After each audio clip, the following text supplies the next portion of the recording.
तो हम NCERT class 10 का ट्रिग्नोमेट्री चैप्टर का फर्स्ट क्वेश्चन करने जा रहे हैं, एक्सरसाइज 8.1 का।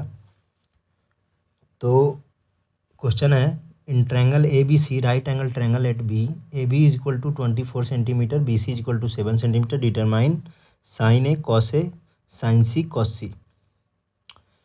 तो जब भी पहले मैथ का क्वेश्चन दिखे तो पहला क्वेश्चन दिमाग में आना चाहिए कि दिया हुआ क्या है हमारे पास। पूरे क्वेश्चन से हम वो एक्सट्रैक्ट करें कि क्वेश्चन में क्या क्या दिया हुआ है और फिर निकालना क्या है। ये दो चीज़ें बस क्लियर होनी चाहिए, फिर वो क्वेश्चन ईजिली सॉल्व हो जाएगा।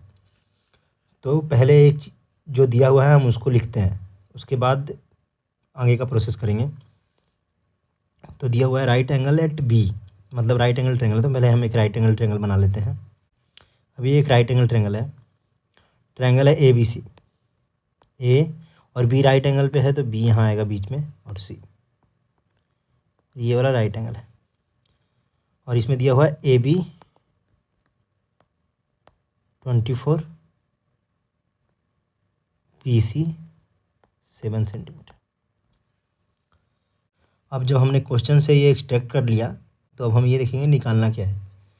तो हमें निकालना है sign A comma cos A, sine C comma cos C. तो उसके बाद हम देखेंगे कि इसको निकालने के लिए हमें ज़रूरत किन चीज़ों की पड़ेगी। Basically what we need to solve this question. तो वो मैं यहाँ लिखता हूँ कि क्या हमें ज़रूरत है और मैंने कैसे सोचा कि ये ज़रूरत है मुझे इसको सॉल्व करने के लिए, इस क्वेश्चन को सॉल्व करने के लिए इन चीज़ों की ज़रूरत है। तो जैसे ही मुझे दिखा राइट एंगल ट्रायंगल, तो जब भी कभी क्वेश्चन में राइट एंगल ट्रायंगल दिया हो तो बहुत हाई प्रोबेबिलिटी है कि मुझे पाइथागोरस थ्योरम का यूज करना पड़ सकता है। तो मैं बस लिख रहा हूँ कि किन चीज़ों की ज़रूरत पड़ सकती है। और दूसरी चीज़ की ज़रूरत पड़ सकती है हमें साइन ए और साइन सी और कॉस ए और कॉस सी निकालना। इसका मतलब साइन थीटा और कॉस थीटा के फार्मूला की ज़रूरत पड़ सकती है। तो साइन थीटा का फार्मूला होता है, जैसा कि अभी तक हम जानते हैं, perpendicular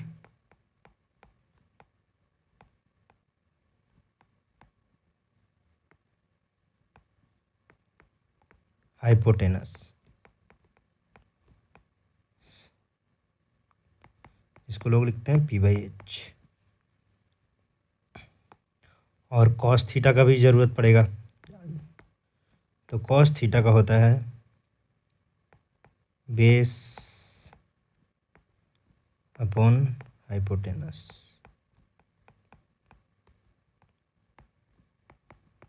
B/H।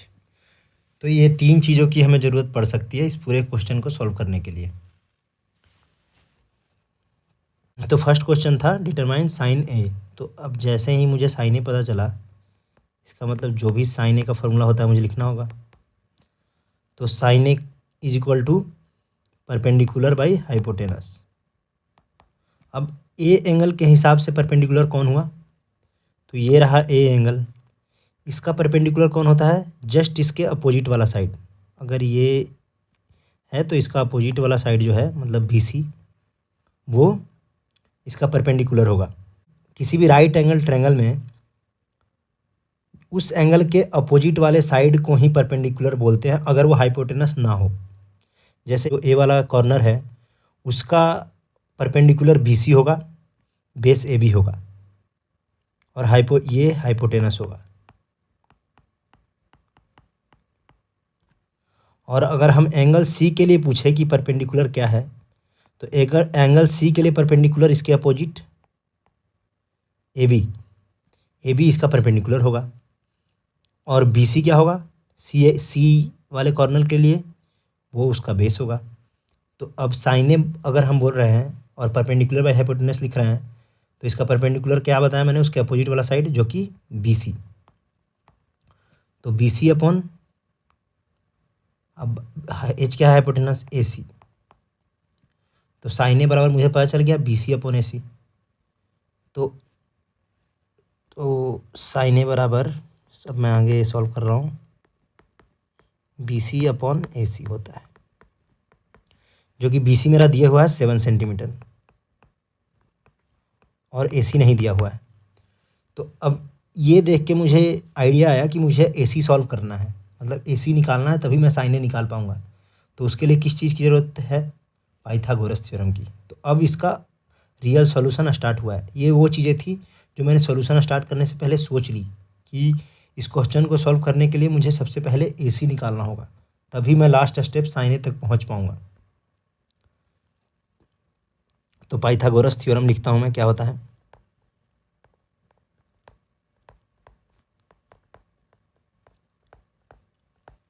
H square is equal to P square plus B square. जिसको भी पाइथागोरस थ्योरम नहीं पता हो क्या होता है, वो मेरी पिछली वीडियो पे जाके देख सकता है। इसका वीडियो डाल रखा है मैंने कि पाइथागोरस थ्योरम होता क्या है। तो अब मुझे एच क्या है यहाँ पे? तो एच क्या है, जैसा कि देख सकते हैं ए सी है, ए सी स्क्वायर परपेंडिकुलर क्या है ए के लिए? बी सी है, तो B C square plus B क्या है? A B square. तो A C square is equal to 24 पे स्क्वायर प्लस 7 पे स्क्वायर। तो 24 का स्क्वायर हो जाएगा 576, 7 का स्क्वायर हो जाएगा 49, तो ये बनेगा 625। तो A C square is equal to हो गया 625, तो A C is equal to हो गया स्क्वायर रूट ऑफ 625। तो जब स्क्वायर रूट सॉल्व करेंगे तो ये आ जाएगा 25। तो A C is equal to हो गया 25। तो हमारा आधा काम हो गया यहाँ। जैसे ही हमने पाइथागोरस थ्योरम से उसका हाइपोटेनस निकाल लिया, ये हो गया हाइपोटेनस। अब हमें निकालना था क्या? साइन ए।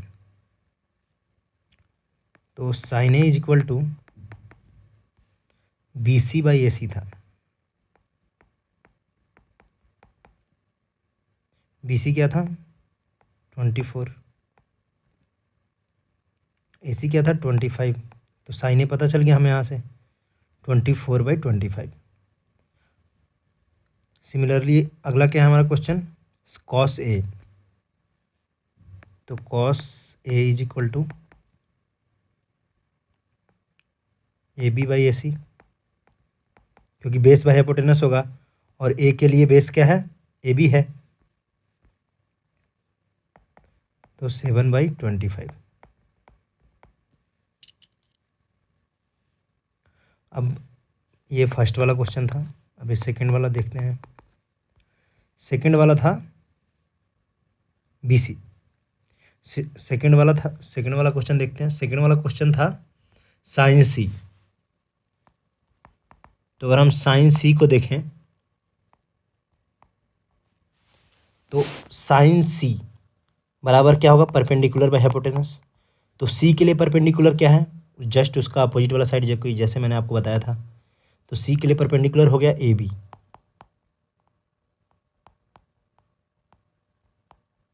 हाइपोटेनस क्या हो गया? ए सी सेम। तो अब हमें यहाँ साइन सी बराबर ए बी बाई ए सी पता चल गया।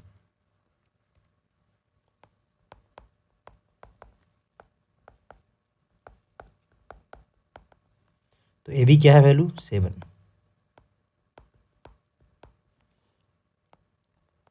और सिमिलरली कॉस सी बराबर, अगर इसका परपेंडिकुलर ए बी था तो बेस क्या हो जाएगा? B C. तो बी सी अपॉन ए सी 24/25। आप लोगों को समझ में आ गया होगा ये question. Thanks for watching the video.